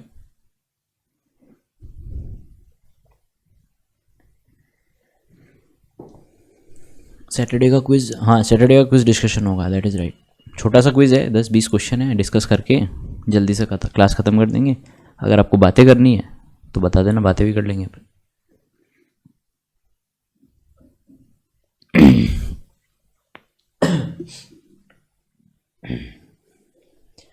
Okay, तो अब टाइप्स ऑफ प्रोटीन्स पे आते हैं गाइस। सबको पता है ग्लोबुलर एंड फाइब्रस प्रोटीन्स होते हैं। तो ग्लोबुलर मतलब ग्लोब जैसे गोल। और मैंने बताया था आपको कि ग्लोबुलरिटी जो है वो कौन प्रोवाइड करवाता है? 4 से 5.5 लैब में होते हो आप।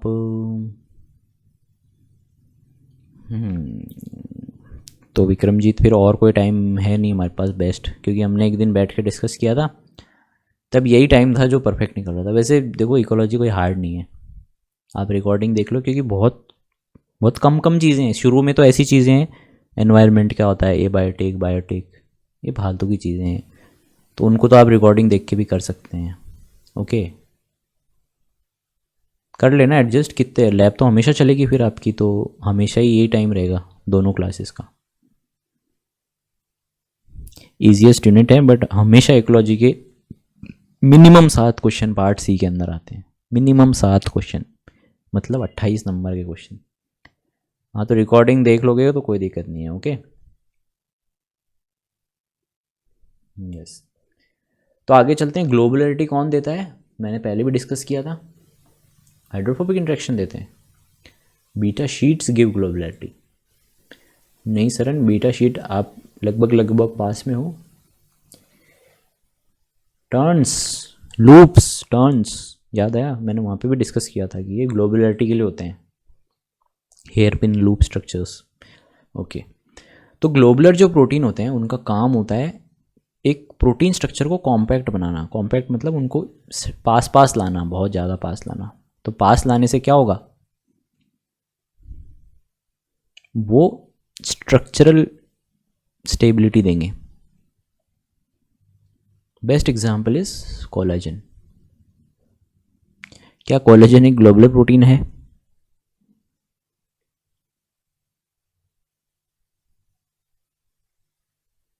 Yes guys,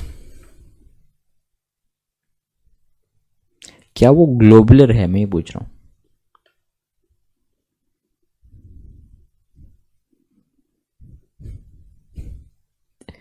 not globule. अब ठीक है, अब समझ में आ गया। ग्लोबुलर नहीं है कोलेजन। कोलेजन में ट्रिपल हेलिक्स होती हैं, हेलिक्स आर फाइबर्स। ओके, तो मैंने पहले भी बोला था कि मैं बातों बातों में कुछ गलत भी बोल दूंगा तो आपको पॉइंट आउट करना है। ओके, तो best example of globular protein is, yes guys, globular protein का बेस्ट एग्जांपल दो मेरे को। Haemoglobin. Okay, yes that is right. Antibodies, globular in nature.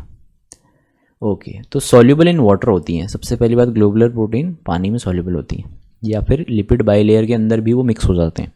इनमें मोस्टली सेकेंडरी स्ट्रक्चर मिलता है आपको। सेकेंडरी में मतलब alpha helix, beta sheets, loop, ये सब मिलते हैं आपको ग्लोबुलर प्रोटीन के अंदर। क्वाटनरी स्ट्रक्चर जो है उसके अंदर कोवेलेंट ब्रिजेस होते हैं, मतलब डाइसल्फाइड लिंकेजेस मोस्टली। और कौन बेस्ट एग्जाम्पल है? Antibodies, disulfide, disulphide.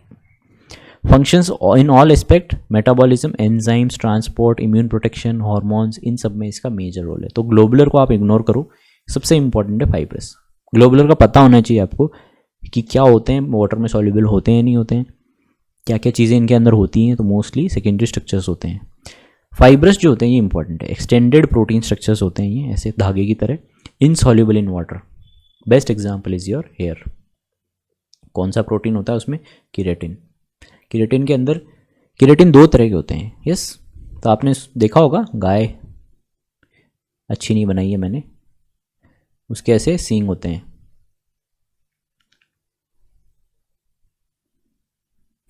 तो सींग भी क्या होते हैं, उसमें भी केराटिन होता है। ठीक है, अरे खुद को मत समझ लेना, ये गाय है। ठीक है, ओके। तो इसमें भी केराटिन होता है, उसके जो हॉर्न होते हैं उनमें भी, और अपने भी हेयर के अंदर केराटिन होता है। क्या डिफरेंस होता है कि हेयर इतना लाइट है और जो उसके हॉर्न हैं वो इतने रिजिड होते हैं, ऐसा क्यों? अच्छा, प्लांट लग रहा है। देखो ड्राइंग अच्छी नहीं है मेरी।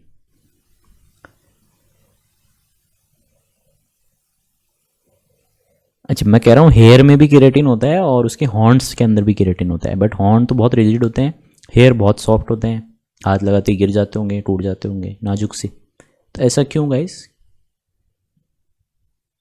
किसकी मोर layers?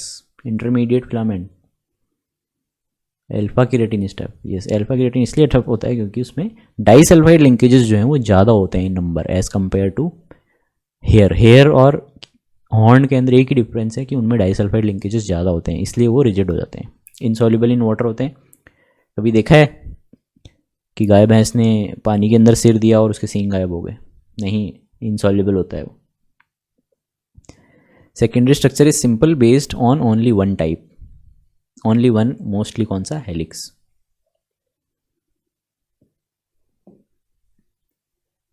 Okay, quaternary structure is usually together by non covalent forces. इसीलिए क्यों? क्योंकि हाइड्रोफोबिक इंट्रैक्शन चाहिए, वाटर में इनसॉल्युबल बनाना है उसको, इसलिए क्वाटनरी स्ट्रक्चर के अंदर नॉन कोवेलेंट इंट्रैक्शन चाहिए। Function in structure of the body और cell, tendon, bone, muscle, ligament, hair and skin. तो आप में से मोस्टली लोगों को पता होगा कि टेंडन और लिगामेंट में क्या डिफरेंस है।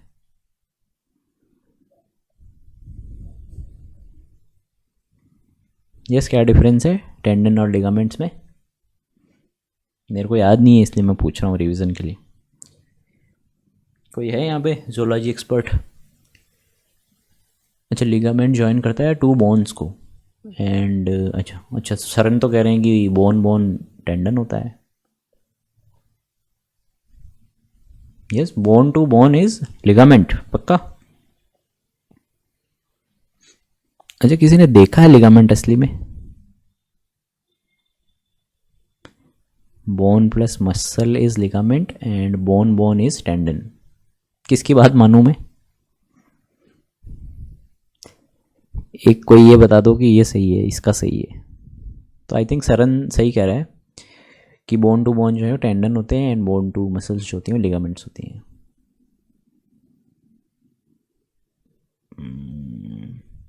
तो आपने अगर देखा होगा तो वैसे रुई जैसी होती है, एकदम जैसे कॉटन होती है, कॉटन आपने देखी होगी वैसी होती है सेम।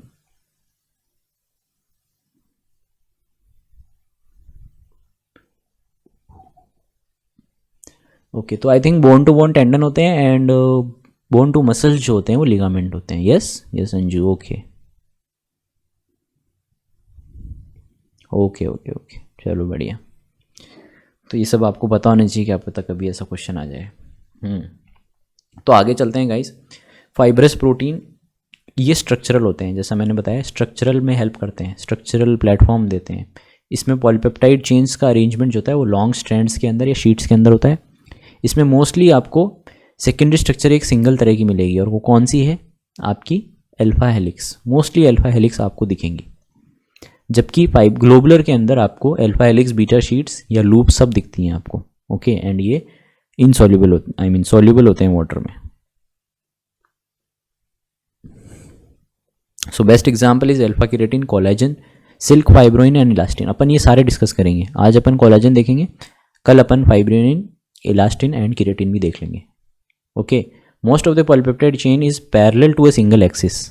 मतलब ये अगर एक एक्सिस है तो सारे जो चेन है पॉलीपेप्टाइड की वो इस अरेंजमेंट में रहेंगी, मतलब पैरेलल रहेंगी वो एक एक्सिस के around.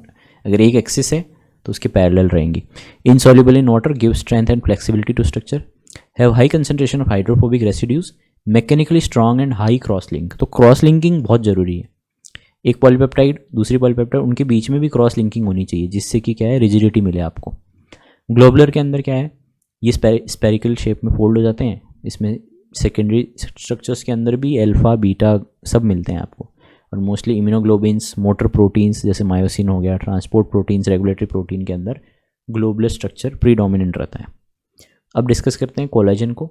Collagen most abundant protein है आपकी बॉडी में, आप सबको पता होगा, एंड ये कहाँ पे मिलता है? आपके एक्स्ट्रा सेलुलर मैट्रिक्स के अंदर। अच्छा, बनता कहाँ है ये? अगर ये सेल है, ये इसका ईसीएम है, तो ये बनता कहाँ है फिर? ईसीएम में बनता है या सेल के अंदर बनता है या कहीं और बन के आता है? ये लीवर वगैरह में कहीं बनता है?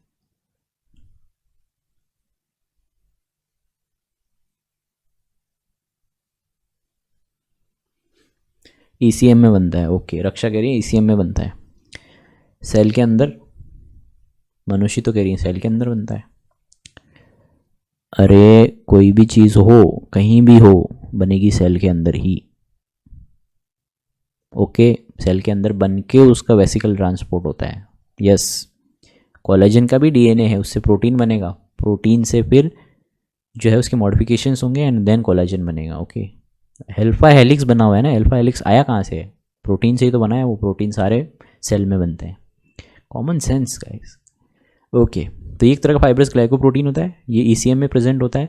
Structural support and resident cells, मतलब एक सेल को वहीं के वहीं अटैच करना जो है कोलेजन का काम है। जब अपन ईसीएम पढ़ेंगे 4th यूनिट में तब ये करेंगे अच्छे से।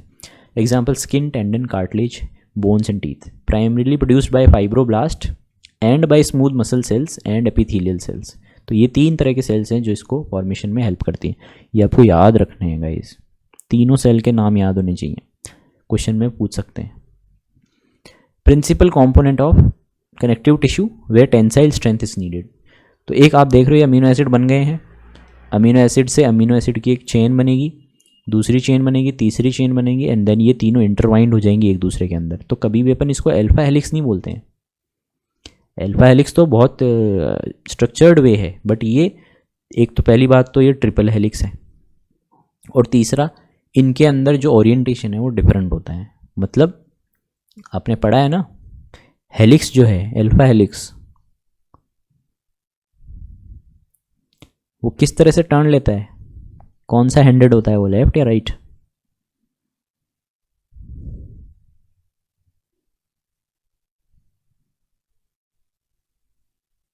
वो राइट हैंडेड होता है, यस।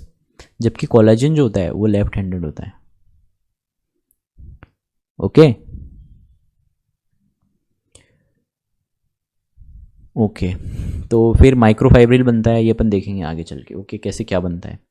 तो कोलेजन का जो स्ट्रक्चर है वो यहाँ देख लो आप। सबसे पहली जो है प्रिकर्सर अल्फा चेन होती है, उसको अल्फा चेन यहाँ पे लिख रखा है। अब ये अल्फा चेन अल्फा नहीं रहेगी आगे जाके, पाई हेलिक्स, लेफ्ट और राइट।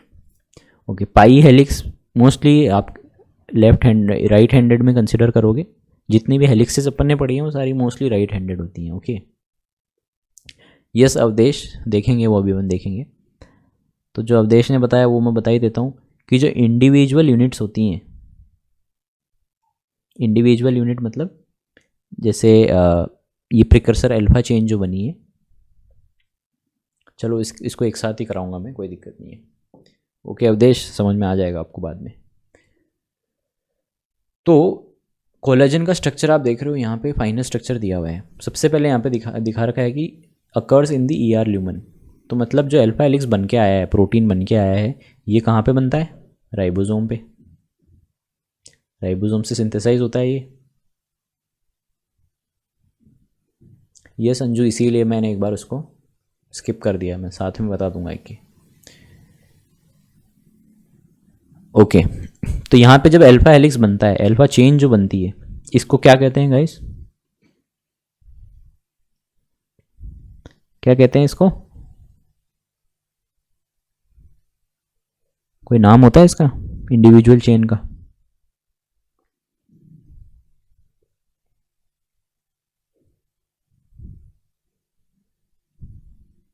नेव और कोई?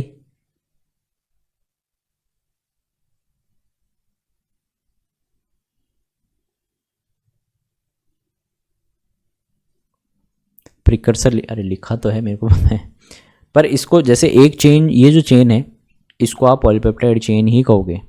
2 चेन हो जाएंगी जब यहाँ पे, तो डाईपेप्टाइड चेन हो गई। 3 चेन हो जाएगी तब अपन उसको क्या बोलते हैं?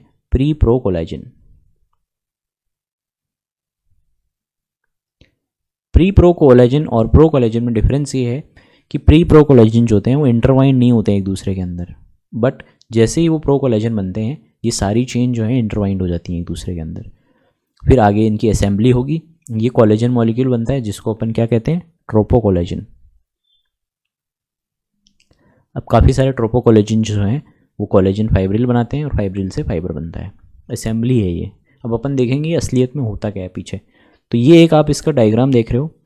इस डायग्राम में आप ये चीज़ नोटिस करोगे कि जो आपकी ट्रिपल हेलिक्स होती है या फिर जो ट्रोपो कोलेजन जो होता है उसके अंदर ट्राईपेप्टाइड जो है वो रिपीट करता है। ट्राईपेप्टाइड मतलब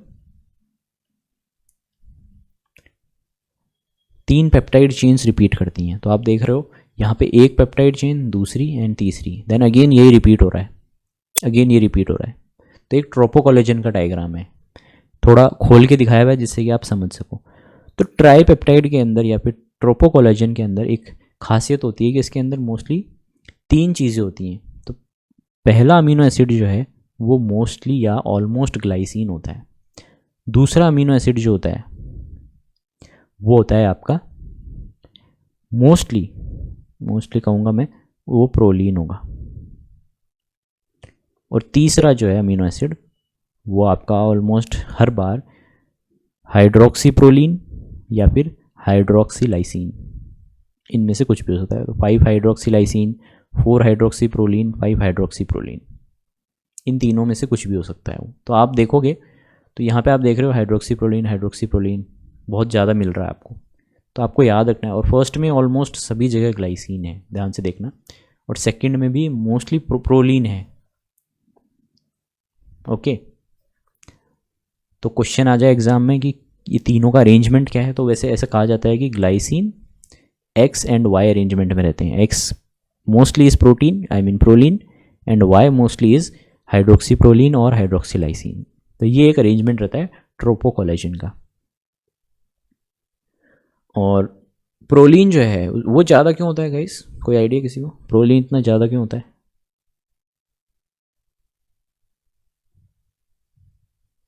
बेंडिंग के लिए, ओके, कह सकते हैं अपन, रिजिडिटी के लिए, यस रिजिडिटी कहेंगे अपन।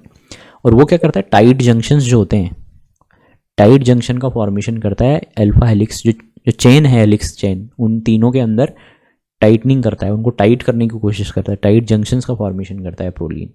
ओके, और जो हाइड्रोक्सी प्रोलीन है ये ट्विस्टिंग के लिए हेल्प करते हैं। तो ट्विस्टिंग करनी है जब आपको हेलिक्स की, तो हाइड्रोक्सी प्रोलीन जो है उनका इंपॉर्टेंट रोल होता है।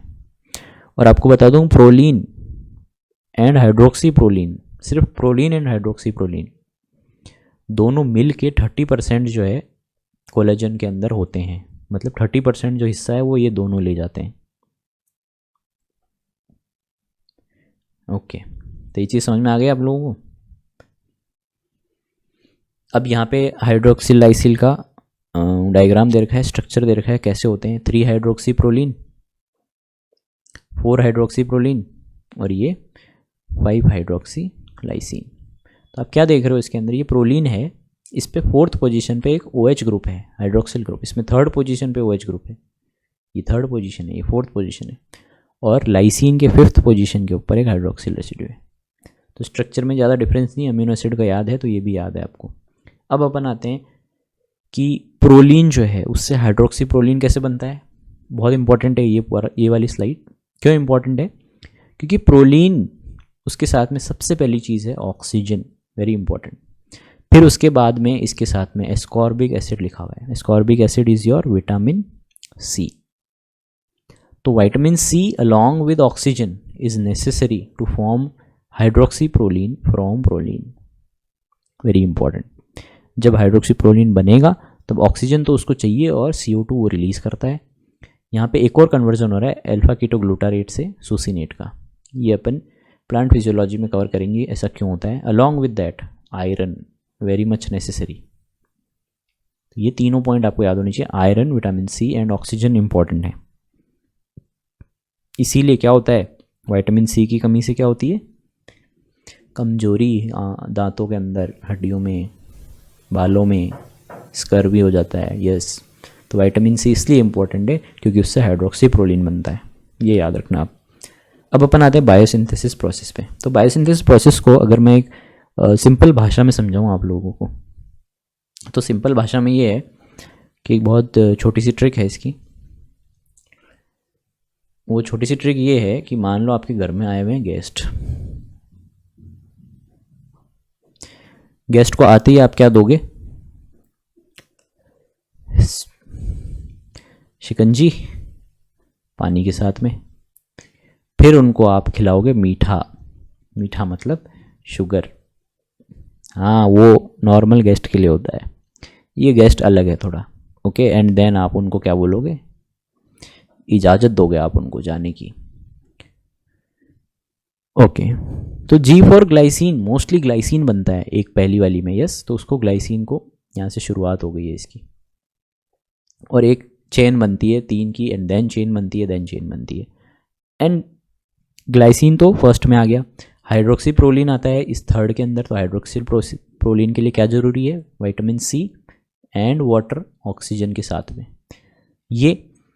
ये मिलके एक 3 अल्फा हेलिक्स बनाती हैं, एंड देन 3 अल्फा हेलिक्स बनाने के बाद में ये इंटरवाइंड होती हैं एक दूसरे के अंदर। इंटरवाइंड होने के बाद में अगला जो स्टेप होता है वो होता है ग्लाइकोसाइलेशन। ग्लाइकोसाइलेशन मतलब शुगर का एडिशन होता है, कोलेजन हेलिक्स के ऊपर शुगर का एडिशन होता है, एंड देन वो लीव करते हैं। कहाँ से लीव करते हैं, सेल से लीव करते हैं। सेल से लीव करने के बाद कहाँ जाते हैं, वो ECM के अंदर जाते हैं। तो याद रखना, lemon water, sugar and then they leave. तो यहाँ पे वही चीज़ें सिखाई हुई है।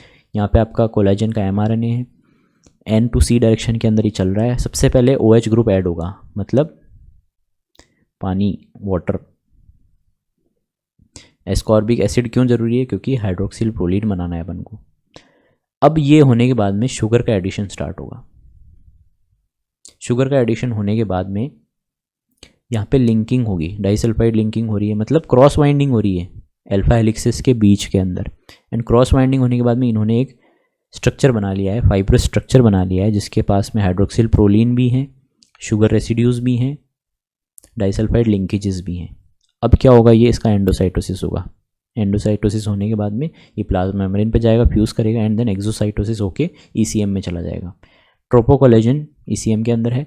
ट्रोपोकोलेजन जो है इसका फिर N एंड C टर्मिनस जो है वहाँ से पेप्टाइड हट जाएंगे, मतलब ये वाले, ये जो पेप्टाइड है ये लगा हुआ है अभी भी। ये हटने के बाद में ये जो है वो टाइट जंक्शन बना लेते हैं। तो इसको और डिटेल में अगर देखूँ तो सबसे पहले प्रोकोलेजन है।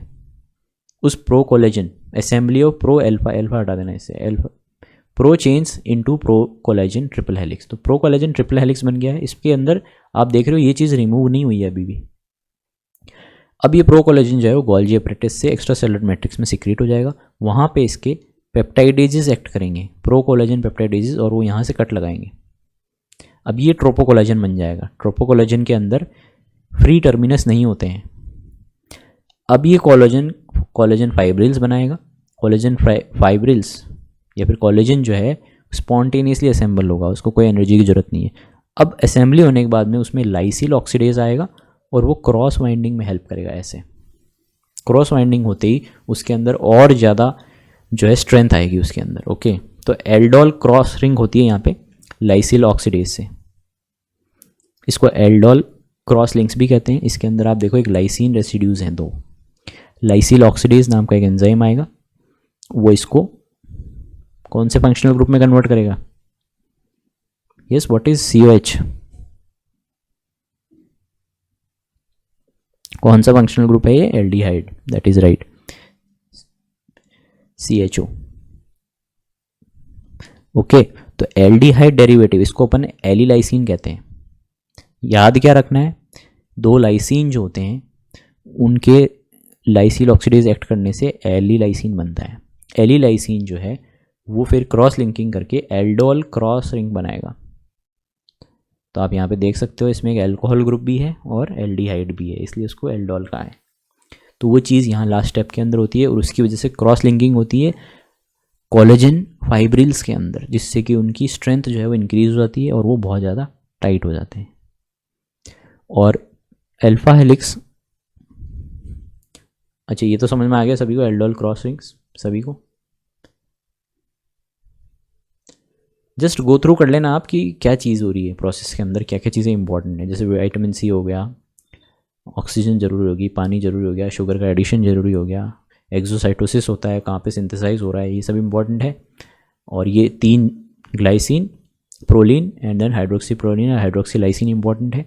ट्रोपोकोलेजन क्या होता है, प्री प्रोकोलेजन क्या होता है, प्रोकोलेजन क्या होता है, फाइब्रिल एंड फाइबर क्या होता है, मोस्ट अबेंडेंट प्रोटीन है, ये सब आपको पता होना चाहिए। और सबसे इंपॉर्टेंट स्लाइड है ये वाली, 4 टाइप के कोलेजन होते हैं बेस्ड ऑन देयर साइट, कहाँ पे वो मिलते हैं। तो टाइप 1 जो है ये चीफ कंपोनेंट होता है टेंडन, लिगामेंट एंड बोन्स का। आपको इनको टैग बना के याद करना है। जैसे फॉर एग्जांपल नहीं, मतलब 1 के साथ में टेंडन, लिगामेंट एंड बोन, तो कुछ भी जैसे 1 TLB, आप जो भी टैग बना सकते हैं। टाइप 2 जो है, क्योंकि ये बहुत ज़्यादा बार क्वेश्चन आया हुआ है, रिपीट होता है ये क्वेश्चन बार बार, इसलिए मैं बोल रहा हूँ, represent more than 50% of the protein in the cartilage.